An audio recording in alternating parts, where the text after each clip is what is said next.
بسم اللہ الرحمن الرحیم۔ السلام علیکم۔ یہ دنیا کیسے بنی؟ اللہ تعالیٰ ہر چیز کا پیدا کرنے والا ہے اور وہی ہر چیز پر قدرت رکھتا ہے۔ اللہ وہ ہے جس نے زمین و آسمان اور ان کے درمیان کی سب چیزوں کو 6 دن میں پیدا کر دیا اور پھر عرش پر جلوہ فرما ہوا۔ مزید اللہ تعالیٰ سورہ حدید میں فرماتے ہیں، وہی ہے جس نے آسمانوں اور زمین کو 6 دن میں پیدا کیا پھر عرش پر جلوہ فرما ہوا۔ وہ خوب جانتا ہے اس چیز کو جو زمین میں جائے اور جو اس سے نکلے اور جو آسمان سے نیچے آئے اور جو کچھ اس میں چڑھ کر جائے، اور جہاں کہیں تم ہو وہ تمہارے ساتھ ہے اور اللہ تمہارے اعمال کو دیکھ رہا ہے۔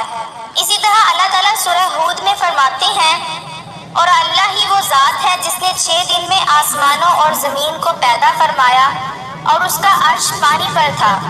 امام احمد بن حنبل رحمۃ اللہ نے ابو رزین عقیلی سے بیان کیا ہے، انہوں نے کہا، اے اللہ کے رسول صلی اللہ علیہ وسلم، آسمانوں اور زمین کو پیدا کرنے سے پہلے ہمارا پروردگار کہاں تھا؟ آپ صلی اللہ علیہ وآلہ وسلم نے فرمایا، آما میں تھا، یعنی اللہ کے سوا کچھ بھی نہ تھا، نہ اس کے اوپر ہوا تھی نہ اس کے نیچے ہوا تھی، مطلب یہ کہ کچھ نہ تھا۔ پھر اس نے پانی بھر اپنا عرش پیدا کیا، گویا یہ تھی مخلوق کی ابتدا۔ امام احمد، امام ترمذی، امام ابو داؤد اور دوسرے بہت سے محدثین نے سیدنا عبادہ بن صامت سے روایت بیان کرتے ہوئے کہا، میں نے رسول اللہ صلی اللہ علیہ وآلہ وسلم کو فرماتے ہوئے سنا ہے کہ بلا شبہ اللہ نے سب سے پہلے قلم کو پیدا کیا، پھر اللہ نے اس کو حکم دیا، چنانچہ وہ اسی وقت چل پڑا اور قیامت تک ہونے والی ہر چیز لکھ دی۔ یہ اللہ کا علم تھا کہ جس کو قلم نے اس کے حکم کے مطابق لوح محفوظ پر لکھا۔ بخاری شریف کی حدیث میں ہے کہ یمن سے آئے ہوئے ایک وفد نے رسول اللہ صلی اللہ علیہ وسلم سے کہا، ہم آپ کے پاس دین کی سمجھ اور ابتدائے خلق کے بارے میں پوچھنے کے لیے آئے ہیں، یہ کہ سب سے پہلے کیا چیز تھی؟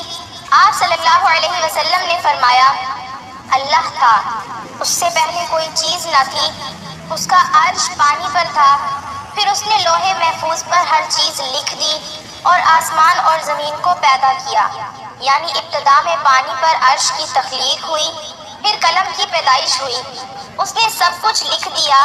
علماء کرام کا بیان ہے کہ قلم کے فوراً بعد لوح محفوظ کو پیدا کیا گیا، چنانچہ قلم نے لوح محفوظ میں ہر چیز لکھ دی۔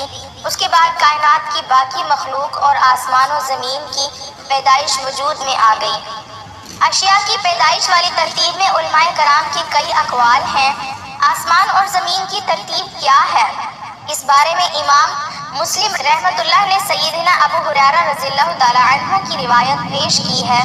وہ کہتے ہیں کہ نبی اکرم صلی اللہ علیہ وسلم نے میرا ہاتھ پکڑا اور فرمایا، اللہ نے ہفتے کے دن مٹی کو پیدا کیا، اتوار کے دن زمین اور پہاڑ، پیر کے دن درخت، منگل کے دن تخلیف، مصائب، جراثیم اور بیماریاں، بدھ کے دن نور کو، جمعرات کے دن زمین میں چوپایوں کو پھیلا دیا، اور تمام مخلوقات میں جمعے کے دن کی آخری گھڑیوں یعنی عصر سے رات کے درمیان آدم علیہ السلام کو پیدا کیا۔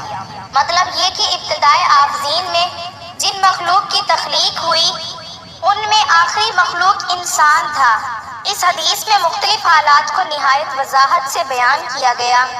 اس سے بخوبی پتہ چل گیا کہ ابتدائی مخلوقات کی تخلیق کیا تھی۔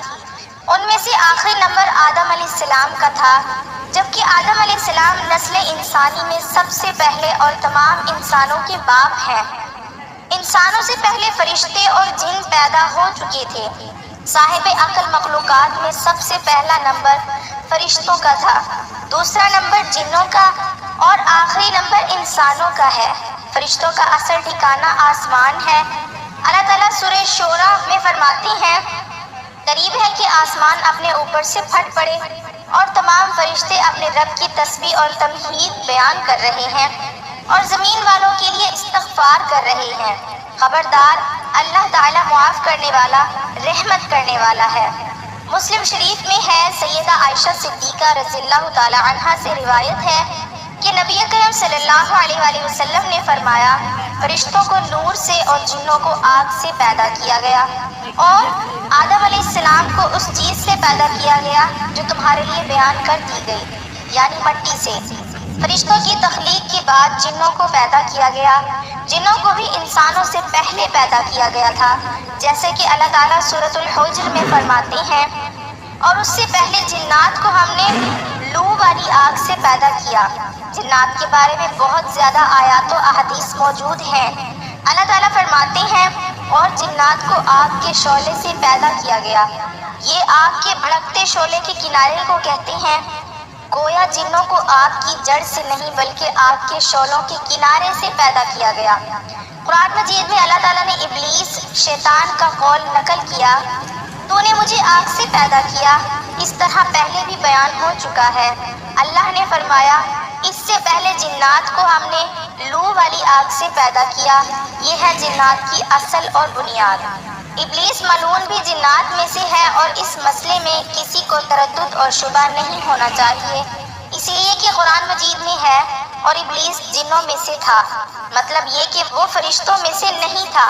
حسن بصری رحمۃ اللہ علیہ فرماتے ہیں کہ وہ پلک جھپکنے کے برابر بھی فرشتوں کی جنس میں داخل نہیں ہوا، اور نہ ہی وہ کبھی فرشتوں میں شمار ہوا، وہ جنات میں سے ہے، کیونکہ اس نے خود اقرار کیا تھا کہ اے اللہ تو نے مجھے آگ سے پیدا کیا۔ اگر یہ فرشتہ ہوتا تو اس وقت کہتا کہ اے اللہ تو نے مجھے نور سے پیدا کیا۔ اس لیے ابلیس کا جن ہونا روز روشن کی طرح عیاں ہے۔ سیدنا عبداللہ بن عمر رضی اللہ تعالی عنہما اور سیدنا عبداللہ بن عباس رضی اللہ تعالی عنہما فرماتے ہیں، آدم علیہ السلام سے 2000 سال پہلے جنات پیدا کیے گئے۔ وہ ہماری زمین پر رہائش پذیر تھے۔ آہستہ آہستہ وہ فسق و فجور میں مبتلا ہو گئے۔ جب وہ فتنہ فساد میں حد سے بڑھ گئے، ناحق خون بہانے لگے، تو اللہ تعالیٰ نے ان کی طرف فرشتوں کا عظیم لشکر بھیجا۔ اس سے جنات کی زبردست معرکہ آرائی ہوئی۔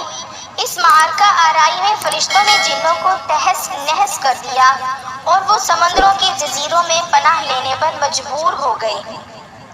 زمین کی ہر بر اعظم سے انہیں جلا وطن کر دیا گیا، چنانچہ آج تک ان کا مسکن یہی جزیرے اور عظیم مراکز ہیں۔ یہ واقعہ آدم علیہ السلام کی تخلیق سے پہلے ہو چکا ہے۔ احادیث مبارکہ میں ہے کہ ابلیس ملعون کا ایک تخت ہے، اور وہ تمام جنات کا سردار اور حکمران ہے۔ اس کا شاہی تخت پانی پر ہے، اگرچہ اس کی متعین جگہ ہمیں معلوم نہیں۔ یہ ذکر تھا آدم علیہ السلام کی پیدائش سے پہلے کا۔